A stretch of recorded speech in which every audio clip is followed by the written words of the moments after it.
বন্ধুরা, পায়ে ব্যথা বা হাঁটুতে ব্যথা হঠাৎ করে আসে না, এটা ভিতরে ভিতরে নিঃশব্দে বেড়ে যায়। তারপর হাঁটা চলা, ওঠা বসা, সিঁড়ি ভাঙা এগুলো কঠিন ব্যাপার হয়ে দাঁড়ায়। প্রথমে আপনার পায়ের মধ্যে জড়তা আসে, দুর্বলতা আসে, হাঁটা চলা করলে পায়ের মধ্যে ব্যথা আসে এবং ইনফ্ল্যামেশন হয়।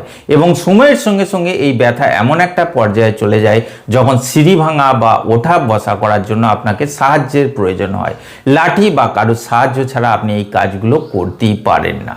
অনেকে এটাকে বয়সের প্রভাব ভেবে ফেলেন, কিন্তু সমীক্ষা বলছে যে বয়স বাড়ার সঙ্গে সঙ্গে শরীরে কিছু ভিটামিন মিনারেলের অভাব হয়ে যায়, কিছু পুষ্টি পদার্থের অভাব হয়ে যায়, যেগুলো বয়সের সঙ্গে সঙ্গে আমাদের হাড়কে, মাংসপেশিকে দেওয়ার প্রয়োজন হয়, যেগুলো আমরা সময়ে দিতে পারি না, যে কারণে আমাদের জয়েন্ট দুর্বল হয়ে যায়। আর এই পায়ের ব্যথা বা দুর্বলতাকে কমানোর জন্য কোনো দামি ঔষধপত্রের বা সাপ্লিমেন্টের প্রয়োজন হয় না। আমাদের এই প্রকৃতির মধ্যে এমন কিছু জিনিস আছে, এমন কিছু ফুডস বা খাবার দাবার আছে, যেগুলোর বিষয়ে আপনি যদি সঠিক তথ্য নেন, এইগুলোকে যদি আপনার ডায়েটের মধ্যে অ্যাড করতে পারেন, তাহলে কিন্তু আপনি স্বচ্ছন্দে হাঁটাচলা করতে পারবেন। আপনার পায়ের মধ্যে কোনো জড়তা বা দুর্বলতা থাকবে না, বা পায়ের মধ্যে কোনো ব্যথাও থাকবে না, আপনাকে কোনো ঔষধও খেতে হবে না।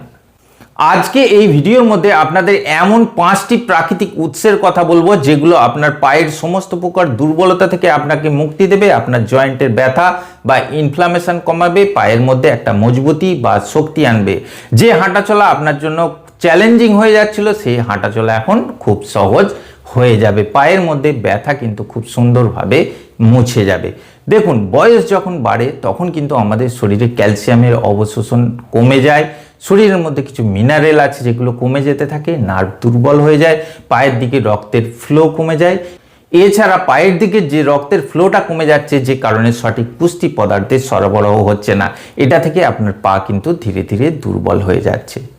আজকে এই ভিডিওর মধ্যে আপনাদের যে 5টি প্রাকৃতিক উৎসের কথা বা শক্তির কথা বলবো বা খাবারের কথা বলবো, এর মধ্যে শেষের দুটি এমনই চমৎকার এবং গুরুত্বপূর্ণ, যেগুলো আপনার বাড়ির রান্নাঘরের মধ্যেই থাকে। শুধুমাত্র তথ্যের অভাবের জন্য আপনি ভুগে যাচ্ছেন বা কষ্ট পেয়ে যাচ্ছেন, আপনার পায়ের ব্যথা কমছে না, এইগুলোর বিষয়ে আপনি সঠিক জানকারি নিন এবং সঠিক নিয়মে খান। দেখবেন কোনো মেডিসিন বা সাপ্লিমেন্ট নেওয়ার প্রয়োজন হবে না। দিনের পর দিন ক্রমশ আপনার পায়ের ব্যথা আস্তে আস্তে বিলীন হয়ে যাচ্ছে। প্রথমেই আপনাদের যে প্রাকৃতিক উৎস বা শক্তির কথা বলবো, যেটাকে আপনি সকাল সন্ধ্যা যদি চায়ের মধ্যে 1টি থেকে 2টি মাত্র পিস মিশিয়ে খেতে পারেন, সেক্ষেত্রে আপনার পায়ের জড়তা, দুর্বলতা, ব্যথা ধীরে ধীরে বিলীন হয়ে যাবে। আপনি কি এই খাবারটির বিষয়ে জানতে চাইবেন না? দেখুন, আমাদের পায়ের যে জয়েন্ট আছে, অর্থাৎ হাঁটুর যে জয়েন্ট আছে বা অস্থিসন্ধি আছে, এটা এমন এক ধরনের অস্থিসন্ধি যে সব কিছুর বোঝা বয়ে বেড়ায়। আপনি হাঁটাচলা করছেন, ওঠা বসা করছেন, সিঁড়ি ভাঙছেন বা কোনো ওজন তুলছেন, সব ওজন কিন্তু আমাদের হাঁটুর মধ্যে পড়ে।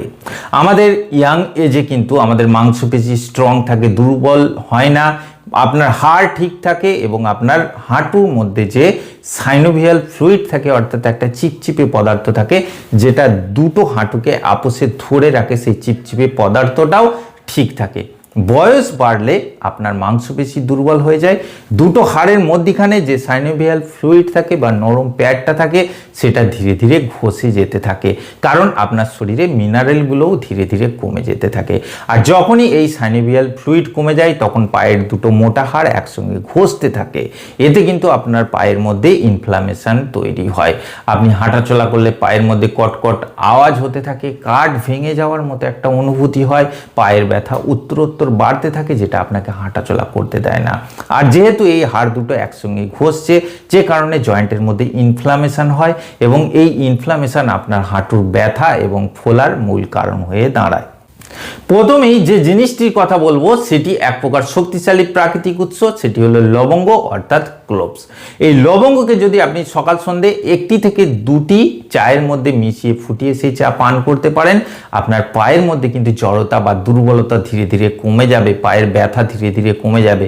কারণ লবঙ্গের মধ্যে ইউজেনল বলে একটি স্পেশাল কম্পাউন্ড থাকে। এই ইউজেনল এক প্রকার ন্যাচারাল অ্যান্টি ইনফ্লেমেটরি প্রপার্টি হয়ে থাকে, যেটা পায়ের দুর্বলতা এবং জড়তাকে কমায়, সঙ্গে সঙ্গে ইনফ্লামেশন অর্থাৎ প্রদাহকেও কমিয়ে দেয়। তাই সকাল সন্ধ্যা যদি আপনি লাল চা বা লিকার চা বানিয়ে খান 1টি থেকে 2টি লবঙ্গ দিয়ে, সেক্ষেত্রে কিন্তু আপনার পায়ের জড়তা, দুর্বলতা এবং ব্যথার সমস্যা ধীরে ধীরে কমতে থাকবে।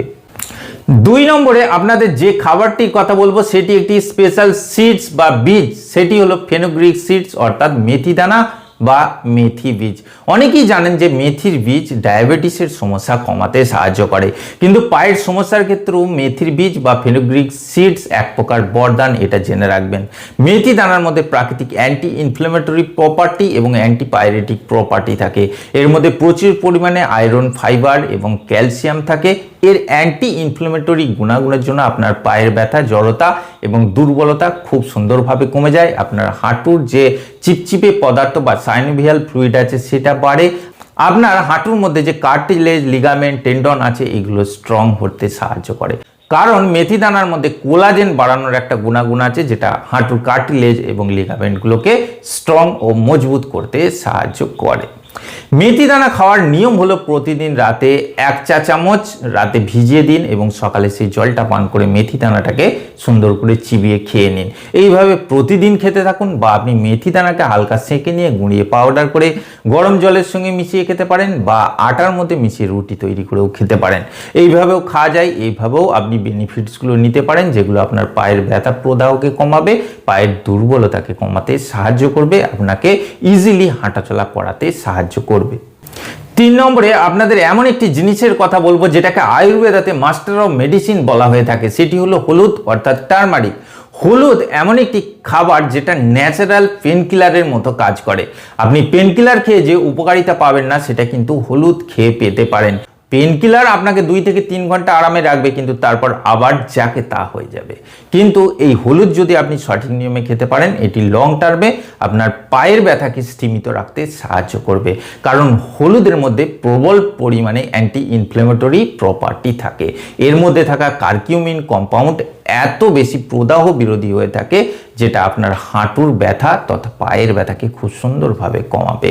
এর জন্য প্রতিদিন রাতে 1 গ্লাস কুসুম গরম দুধের মধ্যে 1/2 চামচ মতো ভালো মানের হলুদের পাউডার মিশিয়ে খান, এবং তার মধ্যে 2 চুটকি মতো গোলমরিচের পাউডার, 1/2 চামচ মতো সুগার না থাকলে বা ডায়াবেটিস না থাকলে মধু মেশাতে পারেন। এইভাবে প্রতিদিন একবার করে খান, দেখবেন হলুদ লং টার্মে আপনার পায়ের ব্যথাকে খুব সুন্দরভাবে কমিয়ে রেখেছে, যেটার কোনো পার্শ্ব প্রতিক্রিয়া নেই বা কোনো রকম সাইড এফেক্ট নেই। 4 নম্বরে আপনাদের যে খাবারের কথা বলবো সেটা সকলেরই জানা, দুধ বা দই। এখানে বিষয় হচ্ছে দই এবং দুধ এই দুটোর মধ্যে প্রচুর পরিমাণে ক্যালসিয়াম থাকে, আর বয়সের সঙ্গে সঙ্গে ক্যালসিয়ামের পরিমাণ বা ম্যাগনেসিয়ামের পরিমাণ, অনেক সময় জিঙ্কের পরিমাণ কমে যেতে থাকে, যেগুলো আপনার হাড়কে ফোঁপড়া করে, অস্টিওপোরোসিসের মতো রোগ এনে দেয়, আপনার হাঁটুর জয়েন্টের মধ্যে লিগামেন্ট, কার্টিলেজ এগুলোকেও দুর্বল করতে থাকে।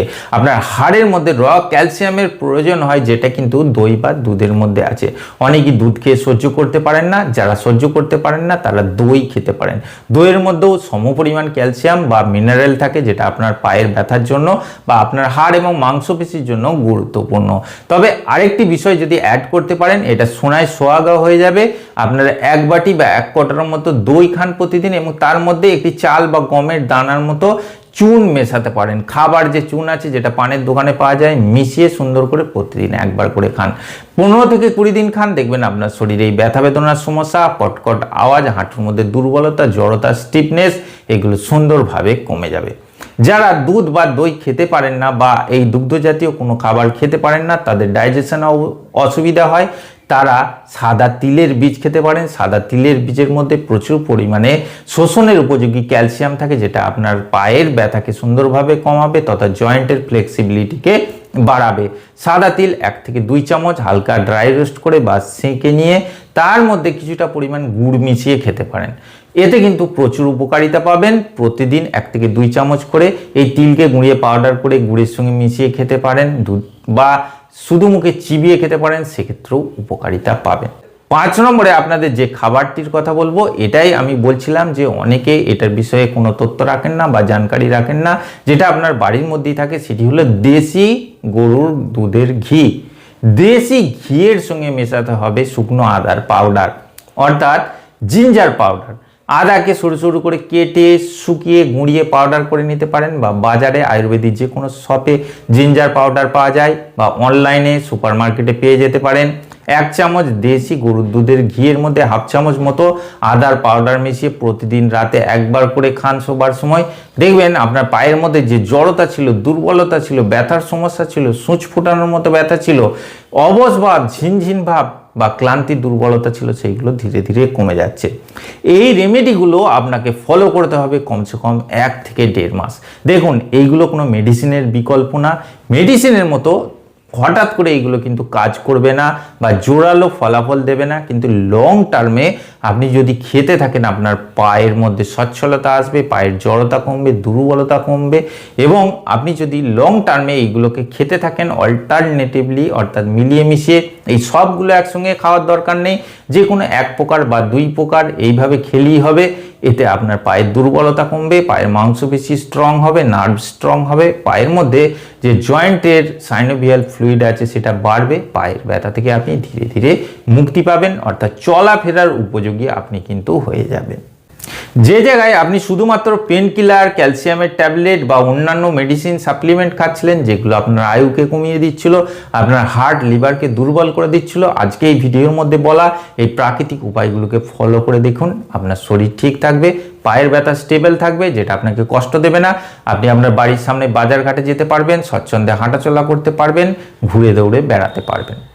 আশা করছি আজকে ভিডিওটি আপনাদের ভালো লেগেছে। যদি ভালো লাগে অবশ্যই একটি লাইক করবেন, আর এই ধরনের আরও ভিডিও পাওয়ার জন্য আমার চ্যানেলটিকে সাবস্ক্রাইব করে পাশে বেল বাটনটি টিপে অল অপশানটি ক্লিক করে দেবেন। দেখা হচ্ছে পরের ভিডিওতে। ভালো থাকবেন, ধন্যবাদ।